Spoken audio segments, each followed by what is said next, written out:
Hello everyone, welcome back to my YouTube channel. So today we'll be discussing about a stable multivibrator. So aim of the experiment is to design a stable multivibrator using 555 timer IC to generate the clock signal.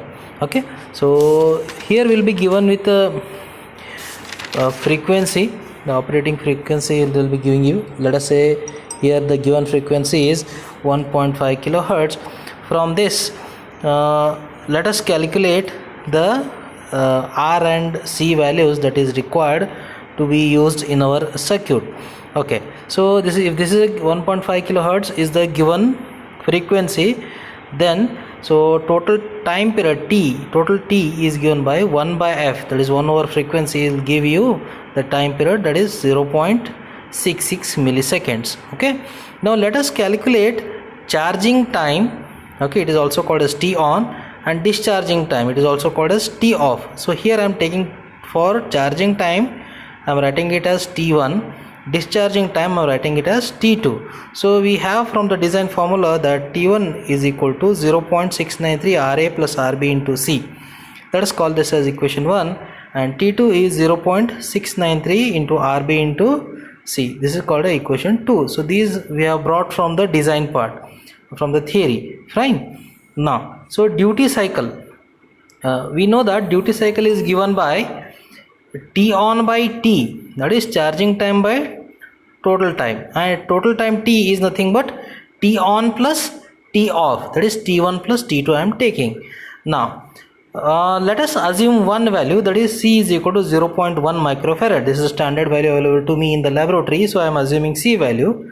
From this let us try to calculate charging time, theoretical value we will try to calculate. Okay, so D is equal, duty cycle D is equal to T1 by T, and T1 we don't know, T is given to me, that is F is given, indirectly I will calculate T. So T is given, and duty cycle is D is also given as 66%. Duty cycle is 66%.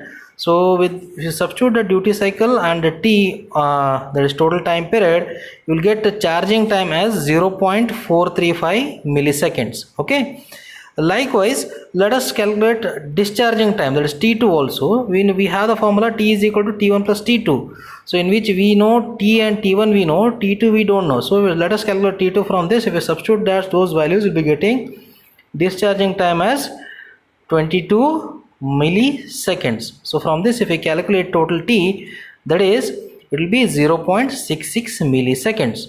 Fine. Now let us substitute these values T1, T2 and T values in equation 1 and 2 respectively to calculate resistance RB and RA. So if we substitute all those values, you will be getting the RB value as 31.7 kilohertz and RA also will be getting as 31.7 kilohertz. In our lab we have 33 kilo ohms directly, so we will be using 33 kilo ohms over here.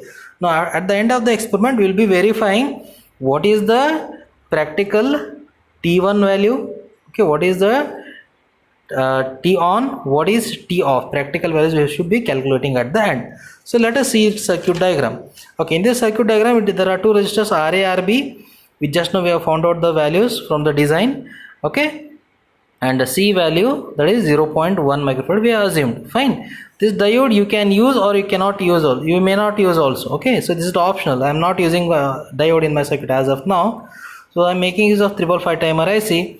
Pin number 4 and 8 are shorted, and it is one end is given to VCC, and another end this 33K has to start, has to end on pin number 7. From pin number 7 again 33K has to start, has to end on the pin number 2, and pin number 2 and 6 should be shorted.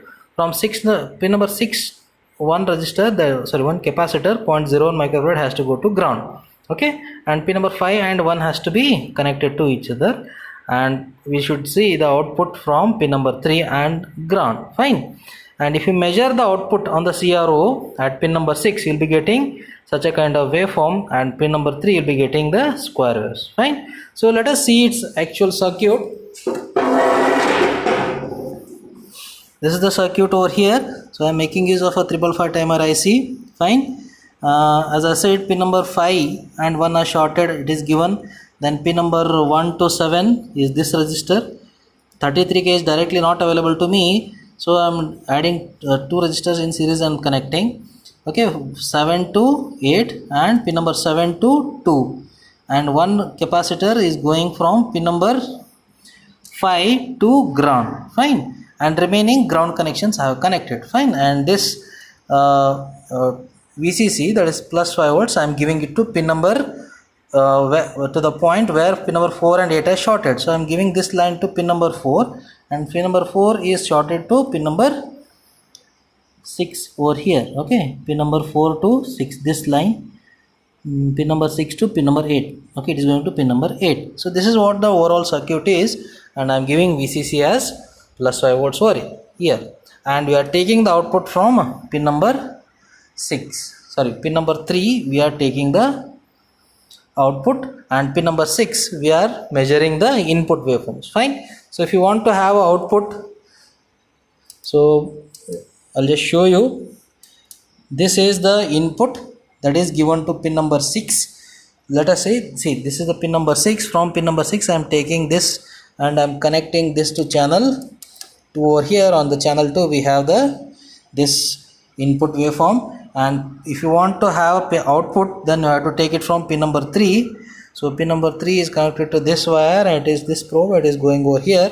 So I'll just release it and I'll show you the output over here. So let us analyze this output. Let us analyze this output.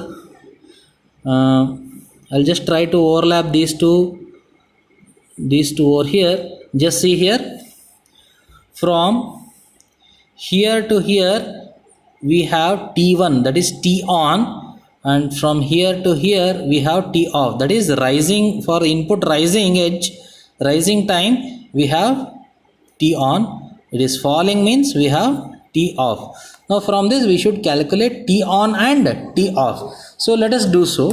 Let us try to measure the T on first. Fine. So T on is starting at this point.